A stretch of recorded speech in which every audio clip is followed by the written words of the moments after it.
નમસ્કાર વિદ્યાર્થી મિત્રો, આપણે આને અગાઉના લેક્ચરમાં આકૃતિ અને આલેખ દોરતી વખતે ધ્યાનમાં રાખવાની બાબતો સમજી ગયા હતા.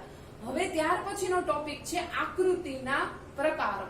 હવે આકૃતિના મુખ્યત્વે 6 પ્રકારો છે જે આપણે આ ચેપ્ટરની અંદર ભણવાના છે. પહેલો પ્રકાર છે ચિત્રાકૃતિ, બીજો પ્રકાર છે છૂટાછવાયા બિંદુઓ અથવા વિકર્ણ દર્શાવતી આકૃતિ, ત્રીજું છે સમય આધારિત રેખાકૃતિ, ચોથું વર્તુળાકૃતિ, પાંચમું સ્તંભ આકૃતિ અને છઠ્ઠું છે વૃત્તાંશ આકૃતિ. હવે આપણે સમય આધારિત રેખાકૃતિ વિશે આપણે આ ચેપ્ટરની અંદર મુખ્યત્વે 3 આકૃતિ વિશે અભ્યાસ કરવાનો છે. પહેલું છે સમય આધારિત રેખાકૃતિ, સ્તંભ આકૃતિ અને વૃત્તાંશ આકૃતિ. આ 3 વિશે આ ચેપ્ટરની અંદર આપણે જોવાનું છે. એમાં પહેલું છે સમય આધારિત રેખા આકૃતિ.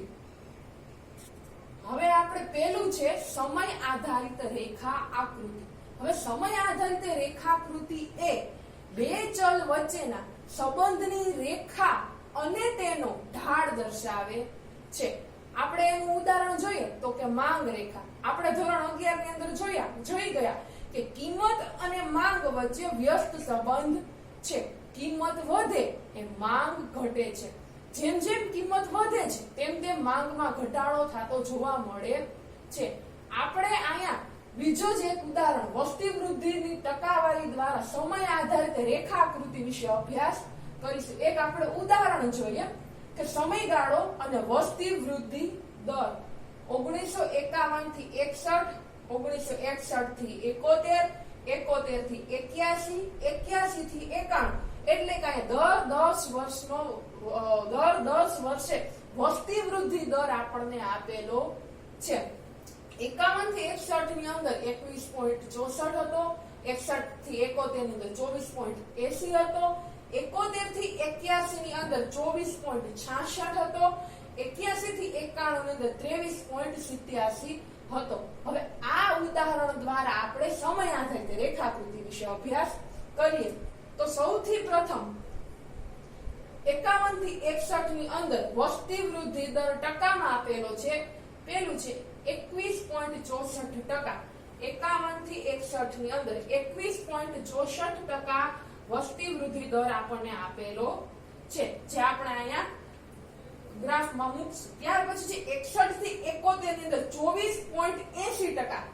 61 થી 71 ની અંદર 24.80% વસ્તી વૃદ્ધિ દર જોવા મળે છે. એટલે કે 51 થી 61 કરતા વસ્તી થોડી વધી. ત્યાર પછી છે 71 થી 81 ની અંદર 24.66%. 24.66%. એટલે કે ગયા વર્ષ કરતા વરી વસ્તીમાં થોડો ઘટાડો થયો. ત્યાર પછી છે 81 થી 91 23.87%. 23.87%. હવે આપણે આ દરેક બિંદુઓને જોડશું.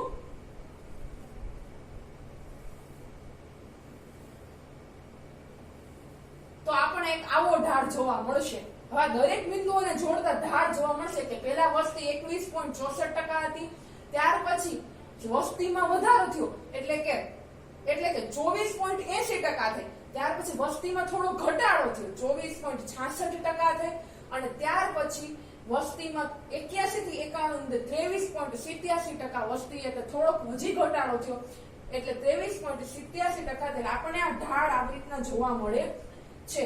હવે જ્યારે સમય આધારિત રેખાકૃતિ આપણે દોરતા હોય ત્યારે ખાસ એક વસ્તુનું ધ્યાન રાખવાનું કે એક્સ ધરી ઉપર જે છે કે સ્વતંત્ર ચલ દર્શાવવામાં આવે છે અને વાય ધરી ઉપર છે ત્યાં પરતંત્ર ચલ દર્શાવવાનો હોય છે. હવે એક્સ ધરી જે છે, ધારો કે આપણે ફુગાવાના દરનો અભ્યાસ કરતા હોય, આપણે વસ્તી વૃદ્ધિ દરની ટકાવારીનો આપણે અહીંયા અભ્યાસ કરેલો. હવે આપણે ફુગાવાના દરનો અભ્યાસ કરતા હોય કે દર 10 વર્ષે ફુગાવાનો દર આપણને આપેલો હોય તો દર 10 વર્ષ અહીંયા લખવાનું, સમયગાળો એક્સ ધરી ઉપર લખવાનો, ફુગાવાનો દર વાય ધરી ઉપર લખવાનો. હવે વસ્તી વૃદ્ધિ દર, તો વસ્તી વૃદ્ધિ દર સમયગાળો એક્સ ધરી ઉપર એટલે કે સમયગાળો એ સ્વતંત્ર ચલ છે, વસ્તી વૃદ્ધિનો દર છે એ પરતંત્ર ચલ છે. ત્યાર પછી સાક્ષરતાના દર જોતા હોય તો દર 10 વર્ષે સાક્ષરતાના દરનો જ્યારે આપણે અભ્યાસ કરતા હોય તો સાક્ષરતાનો દર છે એ એક્સ ધરી ઉપર, એટલે કે સાક્ષરતાનો દર છે એ વાય ધરી ઉપર અને સમયગાળો છે એ એક્સ ધરી ઉપર દર્શાવવાનો છે. એટલે સમયગાળો છે એ સ્વતંત્ર ચલ છે. ફુગાવાનો દર, સાક્ષરતાનો દર, વસ્તી વૃદ્ધિનો દર, આ બધું આપણે વાય ધરી ઉપર દર્શાવવાનું હોય છે. હવે આ થયું સમય આધારિત રેખા આકૃતિ. ત્યાર પછી છે સ્તંભ આકૃતિ. હવે આપણે સ્તંભ આકૃતિ વિશે જોશું. વિશે જોઈએ તો કે સ્તંભ આકૃતિ એટલે કોઈ એક ચલના મૂલ્યની વિવિધ વિભાગો વચ્ચેની વહેંચણી એટલે સ્તંભ આકૃતિ. હવે સ્તંભ આકૃતિ એટલે જ્યારે કેવી માહિતી આપેલી હોય ત્યારે આપણે સ્તંભ આકૃતિ દોરીએ છીએ. જેમ કે સાક્ષરતાનું પ્રમાણ, કોઈ એક દેશની અંદર કોઈ એક સમયગાળામાં સાક્ષરતાનું પ્રમાણ જ્યારે દર્શાવવાનું હોય ત્યારે આપણે સ્તંભ આકૃતિ દોરીએ છીએ. ત્યાર પછી સ્ત્રી અને પુરુષોમાં સાક્ષરતાનું પ્રમાણ, જ્યારે આવી કોઈ પણ માહિતી આપેલી હોય ત્યારે આપણે સ્તંભ આકૃતિનો ઉપયોગ કરીએ છીએ. હવે સ્તંભ આકૃતિ જે છે એ આડી અથવા તો ઊભા સ્તંભ પણ દોરવામાં આવે છે. મોટા ભાગે આપણે ઊભા સ્તંભ દોરીએ છીએ, આડા સ્તંભ પણ દોરી શકાય છે. ત્યાર પછી છે કે દરેક વિભાગ માટે અલગ સ્તંભનો ઉપયોગ કરવામાં આવે છે. હવે આપણે સ્તંભ આકૃતિ છે એના પણ 3 પ્રકાર છે. સાદી સ્તંભ આકૃતિ, બીજું છે પાસેની સ્તંભ આકૃતિ અને ત્રીજું છે વિભાજિત સ્તંભ આકૃતિ. હવે આપણે એમાં પહેલું સાદી સ્તંભ આકૃતિ વિશે જોઈએ. હવે આપણે સ્તંભ આકૃતિનો પહેલો પ્રકાર સાદી સ્તંભ આકૃતિ વિશે જોઈએ.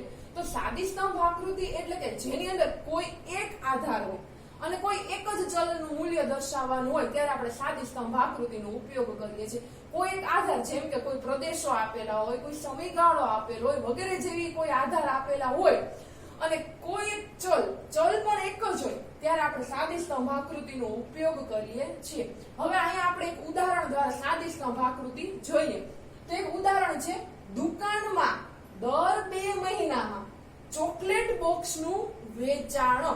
દુકાનમાં દર 2 મહિનામાં ચોકલેટ બોક્સનું વેચાણ આપણને અહીંયા આપેલું છે. તો કે મહિનો છે જાન્યુઆરી, ફેબ્રુઆરી, માર્ચ, એપ્રિલ અને મે, જૂન. દર 2 મહિના આપેલા છે અને વેચાણ છે એકમમાં આપેલું છે, 20 એકમ, 25 અને 30. હવે આપણે એને સ્તંભ આકૃતિ દ્વારા જોઈએ તો જાન્યુઆરી અને ફેબ્રુઆરી મહિનાની અંદર 20 એકમનું વેચાણ થયું હતું, તો 20 એકમનું વેચાણ થયું એ આપણે દર્શાવ્યું. માર્ચ અને એપ્રિલ મહિનાની અંદર 25 એકમનું વેચાણ થયેલું જોવા મળે છે, એટલે કે થોડુંક વધ્યું. ત્યાર પછી મે અને જૂન મહિનાની અંદર 30 એકમનું વેચાણ આપણને જોવા મળે છે. હવે આ આપણે જોયું કે એક્સ ધરી ઉપર મહિના દર્શાવેલા છે અને વાય ધરી ઉપર વેચાણ દર્શાવેલું જોવા મળે છે. હવે આમાં આધાર પણ એક છે અને ચલ પણ એક છે. હવે આપણે જોઈ કે પાસેની જે સ્તંભ આકૃતિ છે એની અંદર આધાર તો એક જ હોય છે પરંતુ ચલ એક કે તેથી વધુ હોય છે. હવે તમે બધા એમ કહેશો કે એક કે વધુ ચલ કેવી રીતના હોઈ શકે, કે એક કે તેથી વધુ ચલ કેવા હોય એમ. તો જાન્યુઆરી, ફેબ્રુઆરી, માર્ચ, એપ્રિલ અને મે, જૂન આ મહિના 3 એકને એક આપણે રાખીએ, પરંતુ વેચાણ આપણે એમ કહીએ કે નાનું એકમ, મોટું એકમ, મધ્યમ એકમ, નાના બોક્સ, મોટા બોક્સ, મધ્યમ બોક્સ એમ એવી રીતના કહીએ તો એ ત્રણેય નાનું, મોટું અને એવી રીતના ત્રણેયની જે આપણે સ્તંભ આકૃતિ દોરીએ કે જાન્યુઆરી મહિનામાં 3, માર્ચ એપ્રિલ મહિનામાં 3 અને મે જૂન મહિનામાં 3 જે સ્તંભ બને છે એટલે એક કે તેથી વધુ સ્તંભ બન્યા. તો એ જે એક કે તેથી વધુ ચલ હતા એટલે એક કે તેથી વધુ સ્તંભ બન્યા. તો એને કારણે જે આકૃતિ રચાય છે પાસેની સ્તંભ આકૃતિ આપણે એને કહીએ છીએ.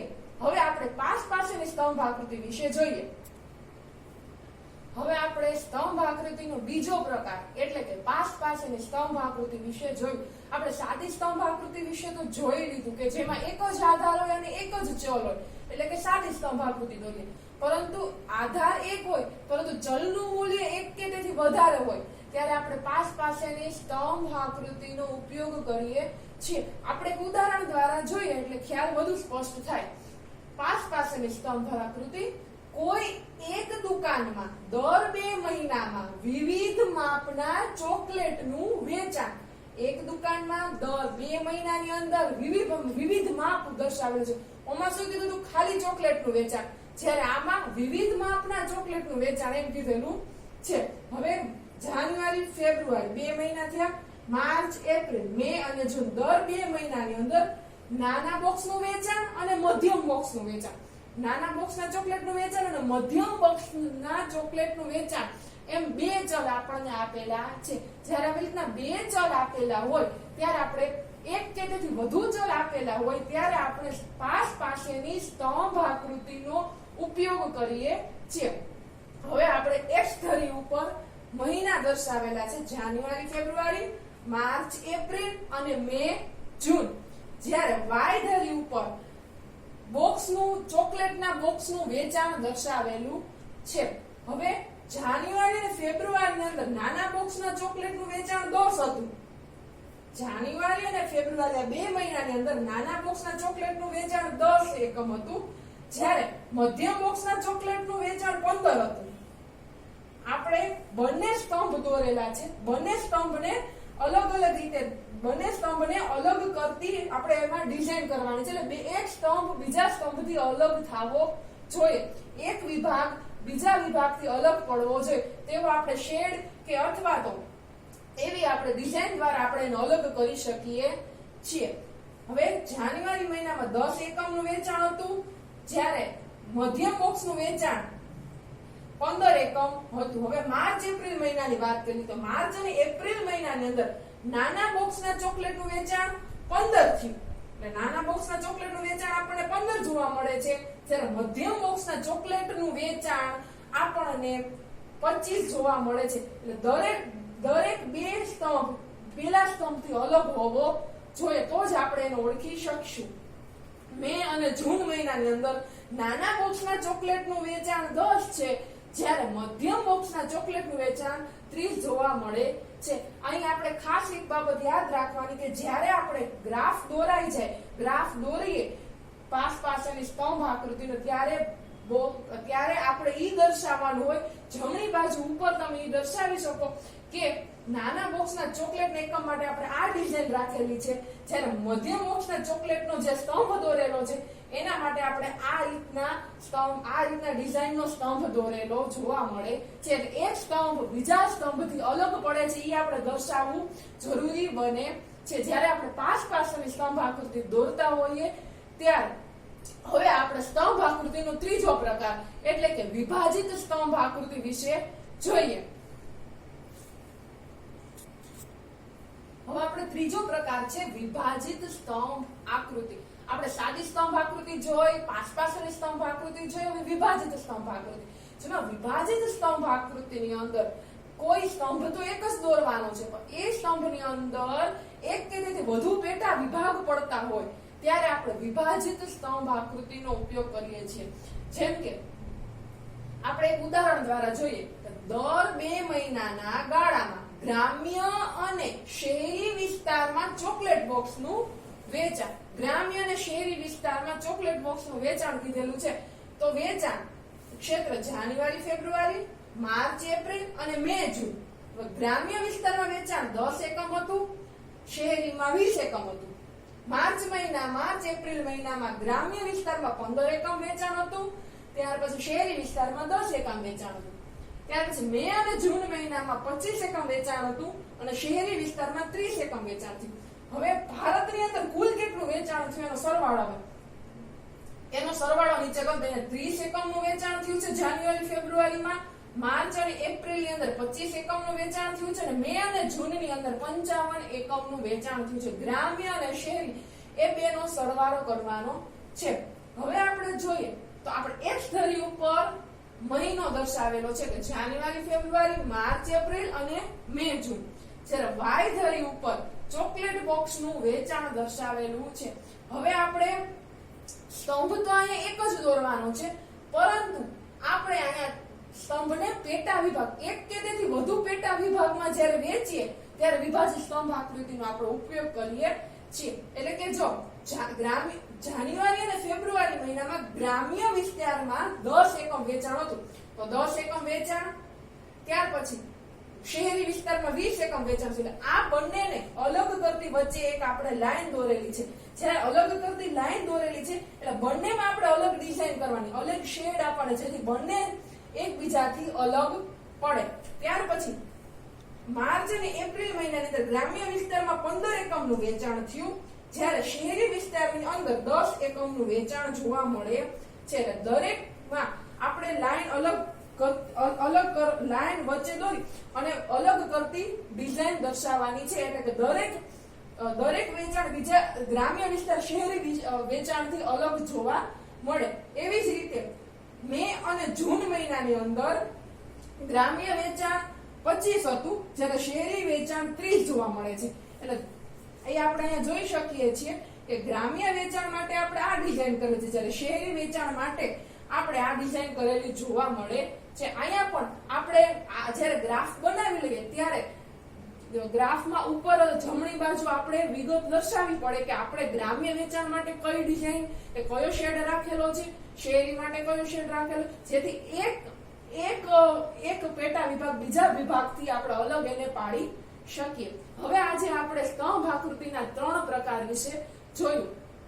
સાદી સ્તંભ આકૃતિ, પાસેની સ્તંભ આકૃતિ અને ત્રીજું છે વિભાજિત સ્તંભ આકૃતિ. હવે આપણે વૃત્તાંશ આકૃતિ વિશે આવતા લેક્ચરમાં અભ્યાસ કરીશું. Thank you.